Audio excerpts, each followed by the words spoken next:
first book set some principles for me personally. The whole idea of white hot faith was probably the one thing that I have hung on to the whole time. And I just heard it again the other day. Somebody said with Luke 10:2, the first thing you got to believe, or first thing you got to do is believe that what Jesus is saying is true. The harvest is great and the laborers are few. And once you put yourself in those shoes, then that's the direction you'll walk. So I have so many thoughts going through my head, but it was either Dawson Trotman or Howard Hendricks. One of them said, God is not looking for better methods. He's looking for better men. And as I reflect on the kind of men and women that have participated in what we see today as No Place Left, there are high caliber of sold out people. And I think that's the beginning. Do we really believe that God wants to and can do this in whatever context we're in? So to me, that's the beginning. I'm super thankful to you because your book lit a fire in my life. I'm super thankful for Ying and Greg Kai and Steve and Smith, because that was the book that kind of put handles on this for me. And there's many different handles, but for some reason, God wanted me to do this, and that connected me with Jeff Sundell, and Troy Cooper, and Ray and Sarah, and the list goes on and on. And so I'm super, super thankful to be reading a book, and then those people become my mentors in becoming more like Jesus and following his strategy.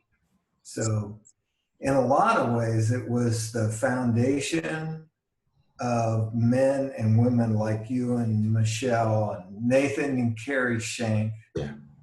Those kind of men and women really set the pace in the beginning, and the rest of us just jumped in all the fun. So that's the foundation I was thinking about this morning. And what was the preparation that went into all those leaders' lives to get them at this point in history to do this work of God? Because a lot of us would have said, Lord, why didn't you drop this on us 10, 20, 30 years ago? Yes. And what you're saying is part of the key to the emergence of No Place Left was the heart preparation. And there would have been some skills along the way, but God was working in the lives of different people. Right. That preparation took quite a long time for some of us. And then the insights and the breakthroughs came quite quickly in comparison. Ying Kai got our attention with his book with Steve Smith, his experience in China, and then eventually following that, what Nathan and Carrie Shank were experiencing in North India, and lots of other stories that were more about the handles that are important, but But you're saying as you look back, as God shapes No Place Left, he was going after hearts. Yeah. And not just power experiences, but the shaping of character and learning obedience, learning to surrender to Christ. Yeah. One of the major things that we have had to learn how to handle is scrutiny. My latest go through the gospel is I'm amazed at how much scrutiny Jesus had, but I'm even more amazed at how well he handled it. And so a lot of the pioneers that we see in any movement are going to have to endure that kind of scrutiny. And in some ways, that really drives them back to the Word, and that has really been our foundation. Let's get back to the Word. Let's get back to Jesus, and re-ask some questions that maybe we've been asking all our Christian life. And quite frankly, I was reading things in the last 6 years that I had missed in 35 years of reading the Bible, going to Bible college and seminary.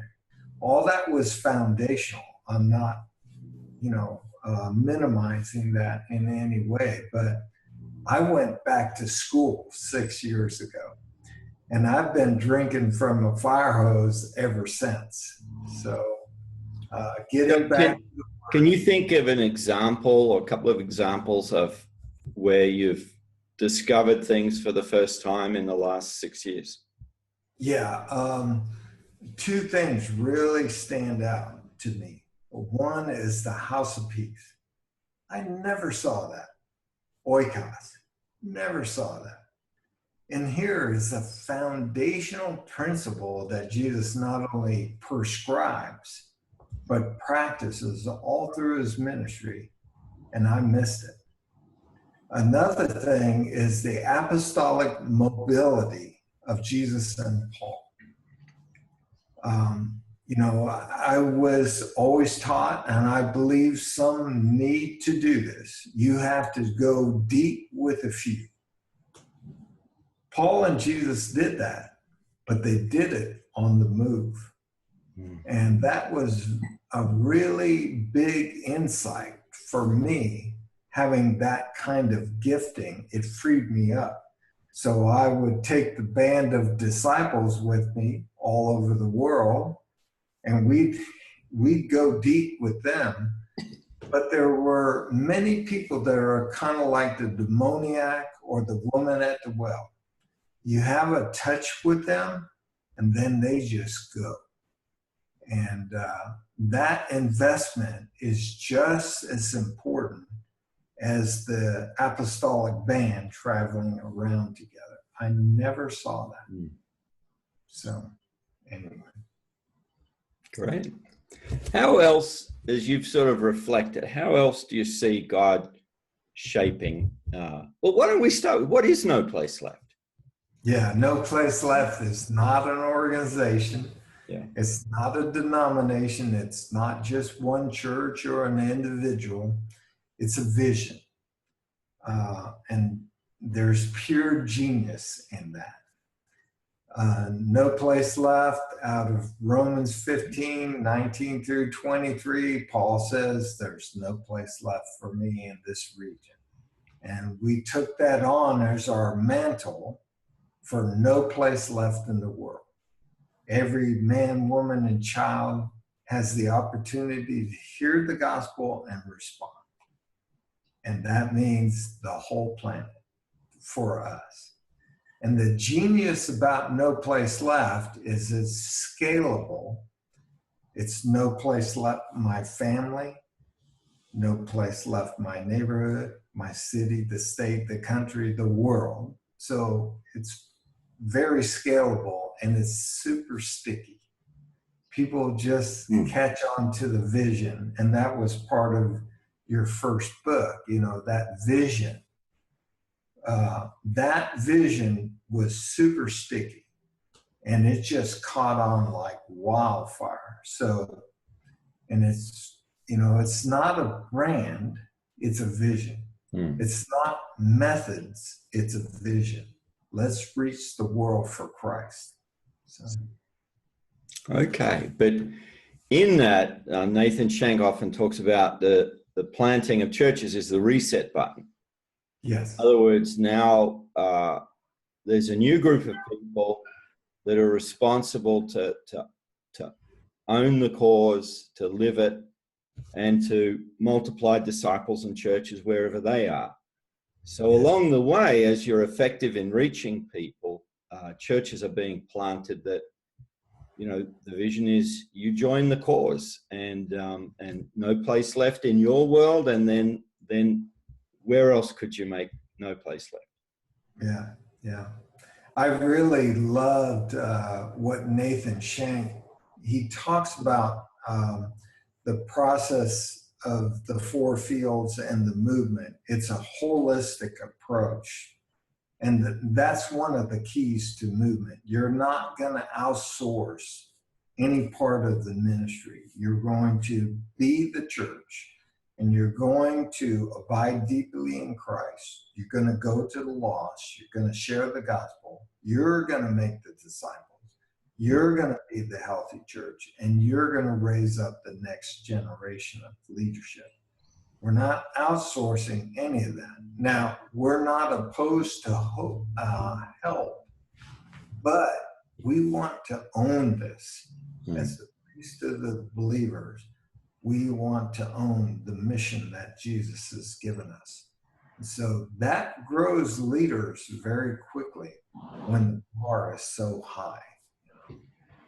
And as it's unfolded over these, I don't know, it's less than 10 years, it's probably 6 to 8 years. Yeah.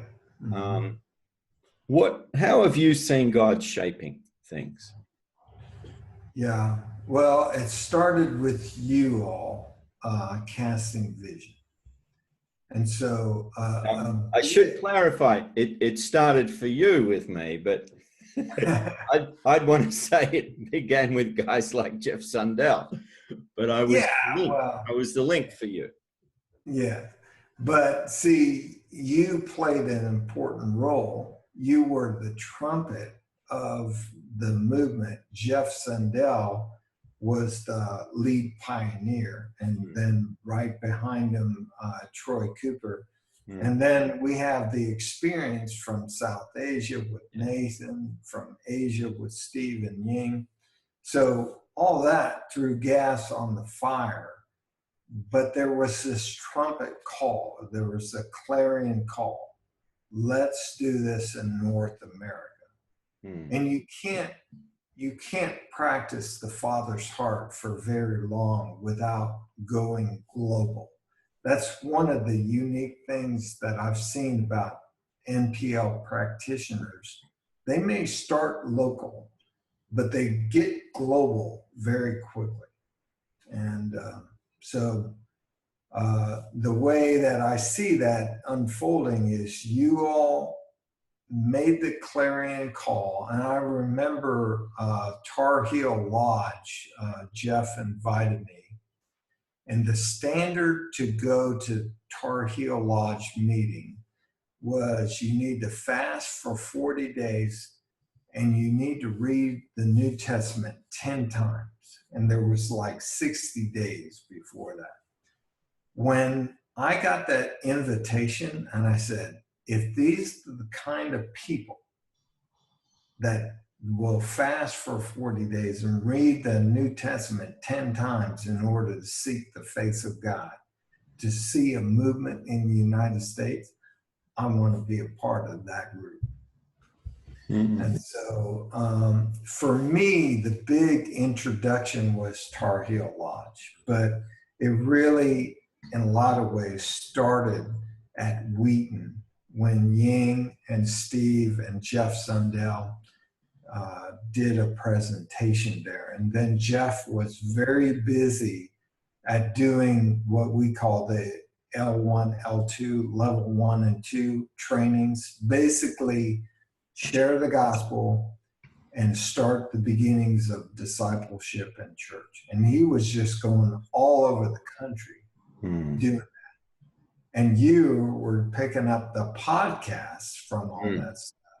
And we were listening, okay? And we said, we want to be a part of that. So I cyberstalked Jeff and asked for some time, and that's how I got invited to Tar Heel.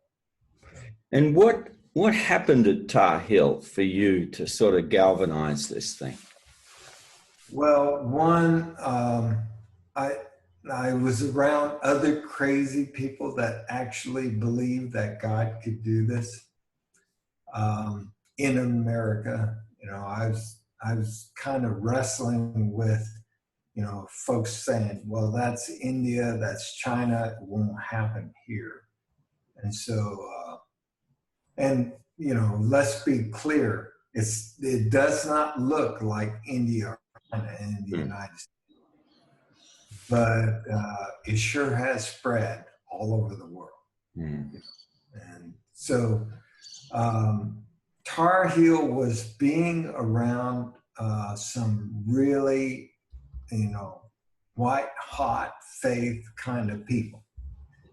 The other thing is I got an iron on iron, an assessment of the ministry that I was doing. And that process was so good, that assessment of ministry. I walked away from that and I said, I wish I could have 30 years of ministry back where someone was speaking into my ministry that lovingly and that frankly. That was powerful out of Tar Heel. But I told Jeff Sundell, I said, I'm all in. So that's when Jeff and I really connected. So, and Troy Cooper. Okay. So what happened next in sort of for you, but also as you've looked around the No Place Left network, what was the next phase in unfolding? Yeah, then there was a real concerted effort to multiply these L1, L2 trainings around the United States. I got to pause here because this is part of the movement and it's pure genius. All those trainings were done in swarm. As fast as Jeff could get us up there, he was putting us up front to give the instruction on how to share the gospel or how to lead the 3/3. So he was really pressing the leadership forward, even to the point where we were uncomfortable. We have a joke that if Jeff comes up to you like 5 minutes before some block of instruction needs to be given, and he says, you're on, and you didn't know about it, you just got Sundelled. So he was doing that. I got 15 seconds warning at a mid-level to get up and cast the final vision for the whole mid-level. And I'd never been to a mid-level in my life.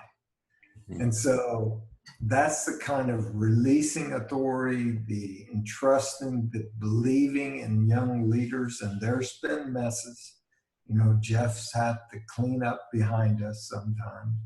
But that swarm training, doing this together, was pure genius because the trainees were trained, but the people that really got the training were the trainers. And so that just multiplied the gospel sharing effort, but the leadership development effort exponentially. So there was pure genius in that, the event training piece. And just, you know, Jeff talked about set a goal to train 500 people this year. And so I was a little zealous, and I said, I'll train 1,000, you know. So I shouldn't have made that goal, but that's how he pressed us, you know. That's how he helped us develop in faith and leadership. So it was important to have a big picture approach with a committed core who are willing to fast 40 days before they turn up and read the Bible 10 times, New Testament 10 times. But then he's taking some of those folks and others and training in swarms, blanketing the country with, let's get everybody out there. Level 1 and level 2 is just, let's get them out sharing the gospel, connecting with people and sharing the gospel. And I imagine then you and others began to form your own swarm teams. Yes. Right. And so now it's multiplying.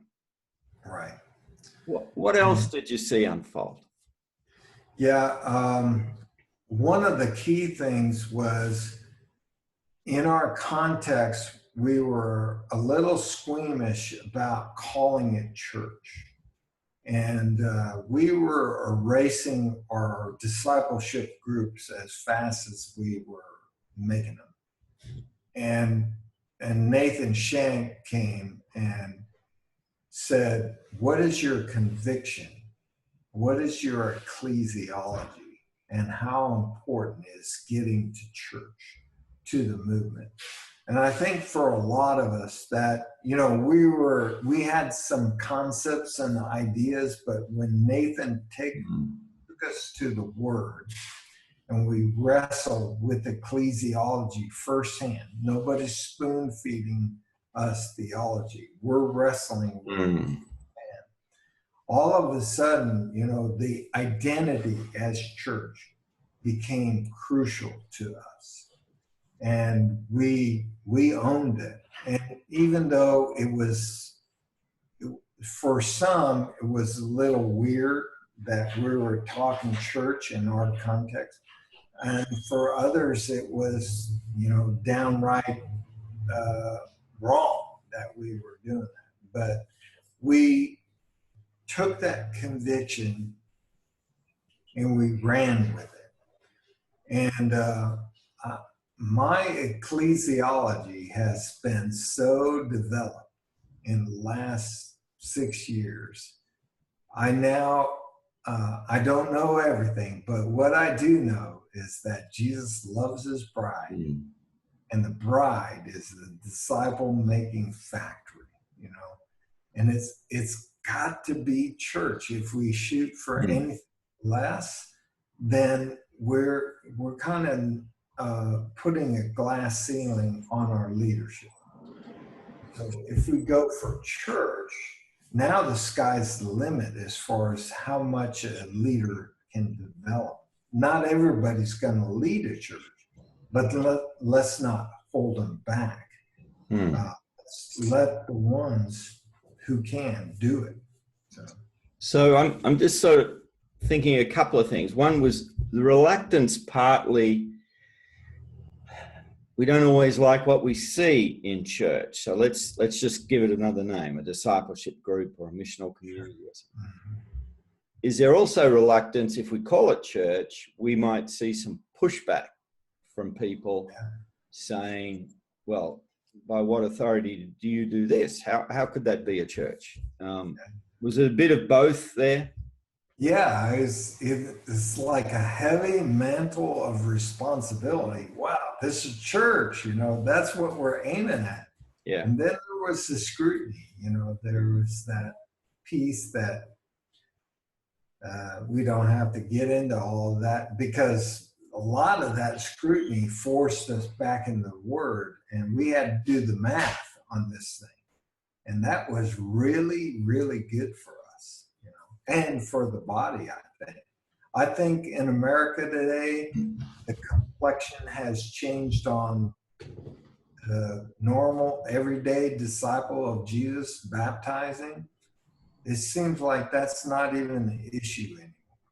calling it church, that has faded. You know, we don't feel as much flack for that.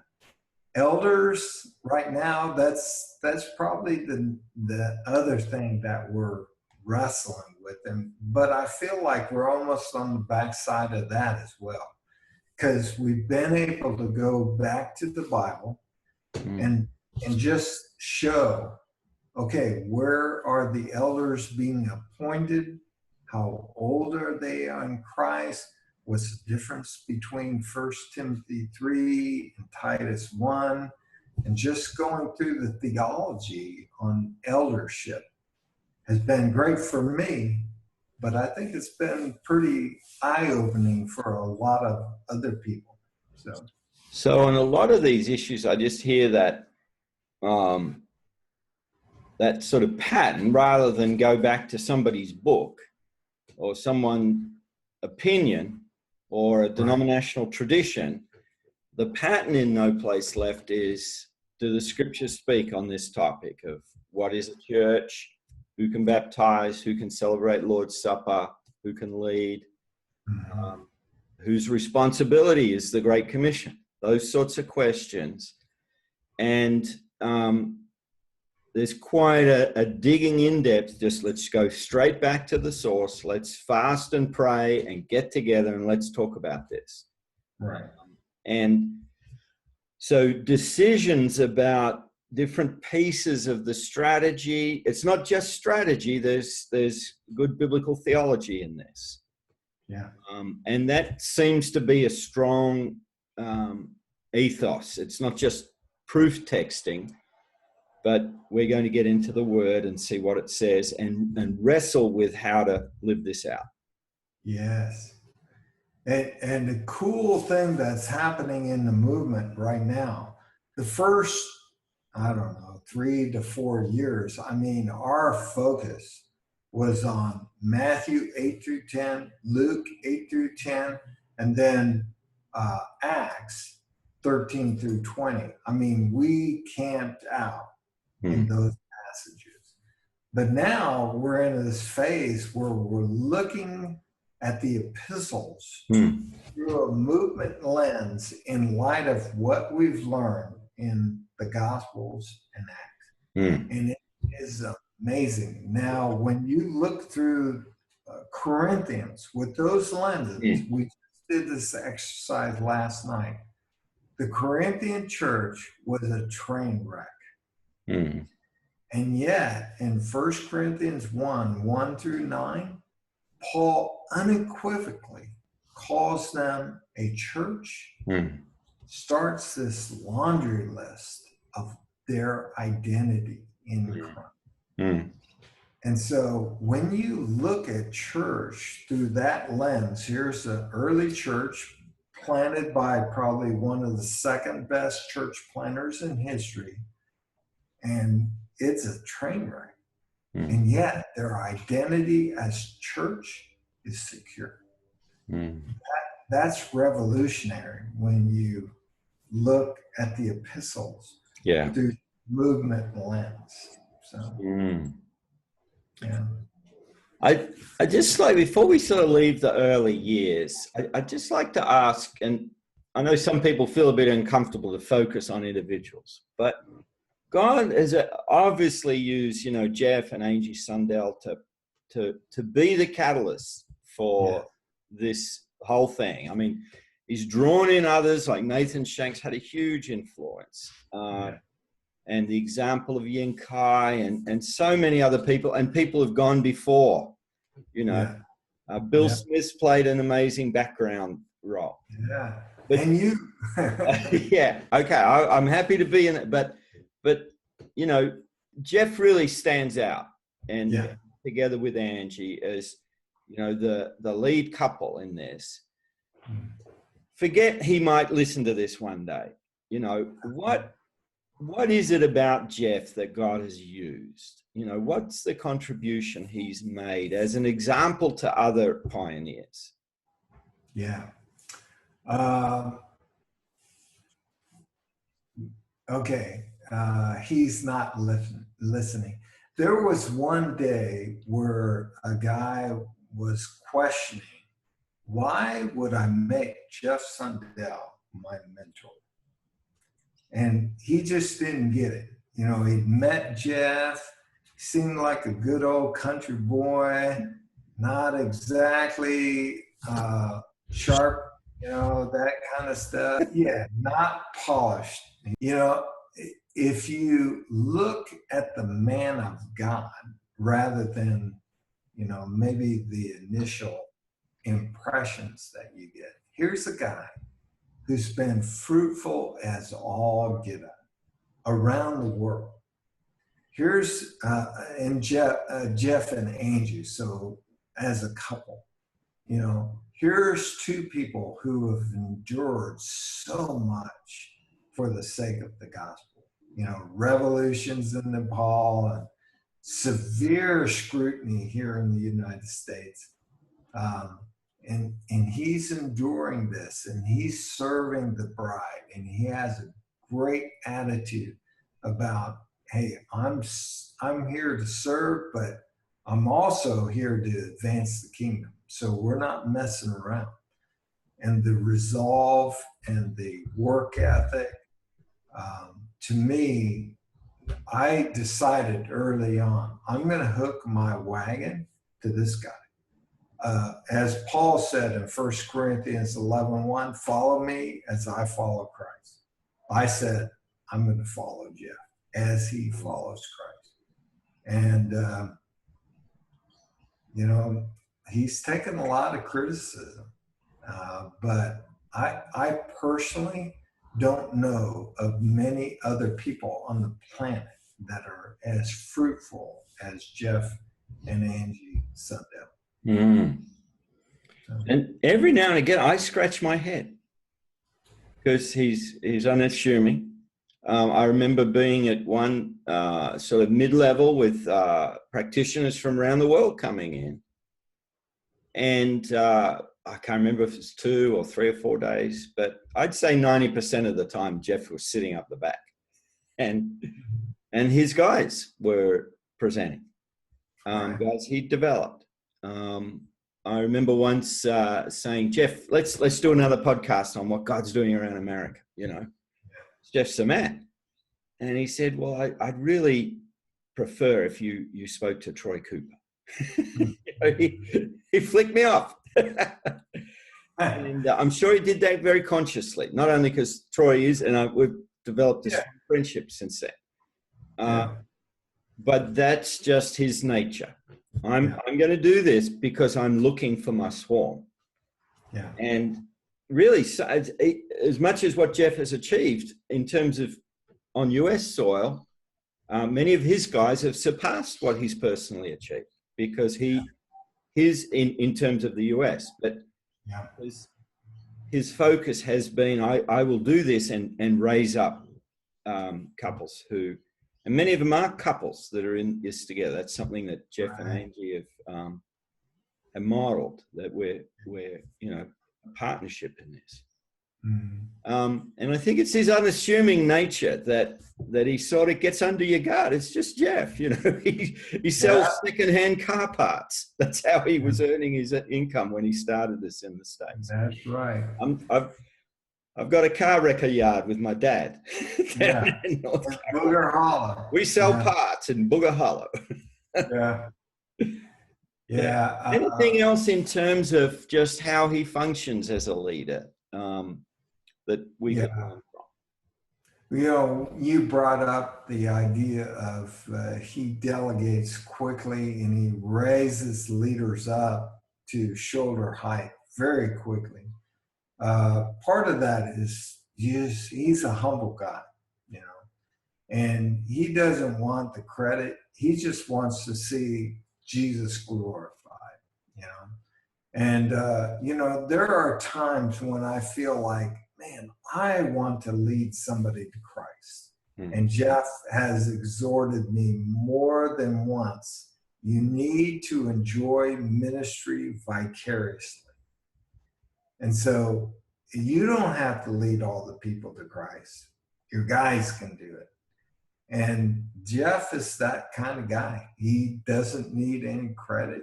He just enjoys the ministry vicariously, and he is a leadership factory. I told Jeff, I said, you are an apostolic evangelist. And what I mean by that is he can evangelize an apostolic kind of person out of the woodwork. He knows how to find apostolic types, the generals, the people that are going to be leading citywide movements. He can spot them from a mile away.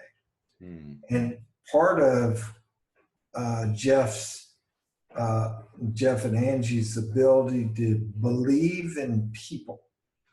They just flat out believe in you. You can mess stuff up, they're behind you. You know, they believe you can do this. It's really important.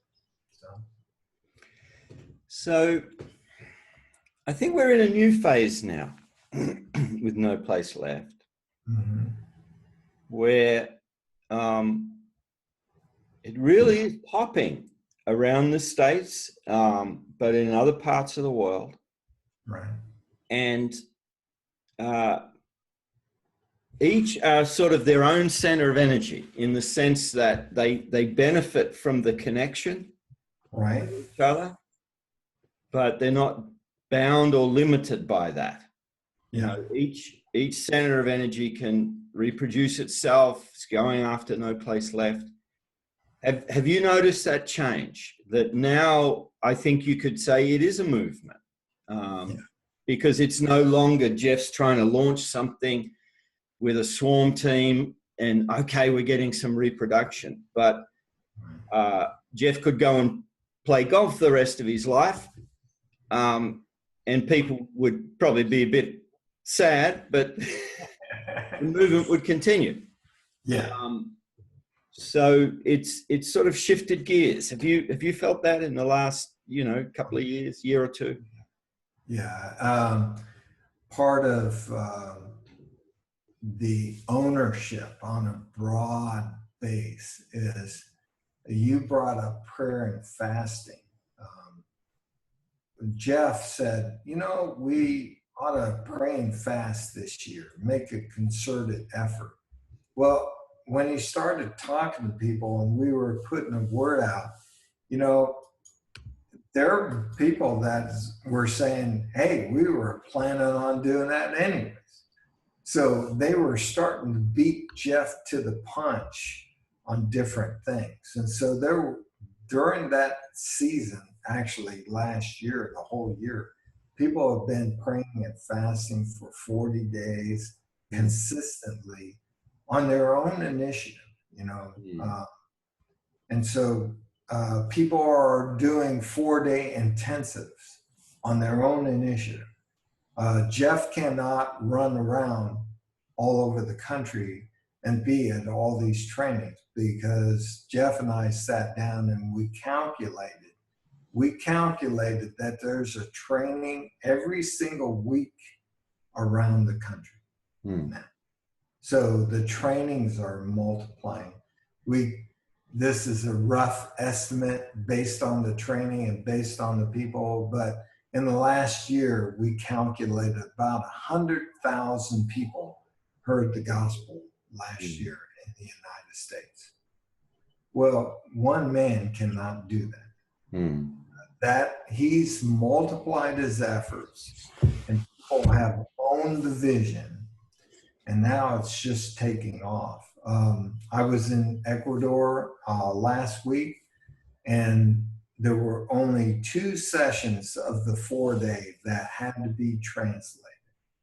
Every other piece was in Spanish.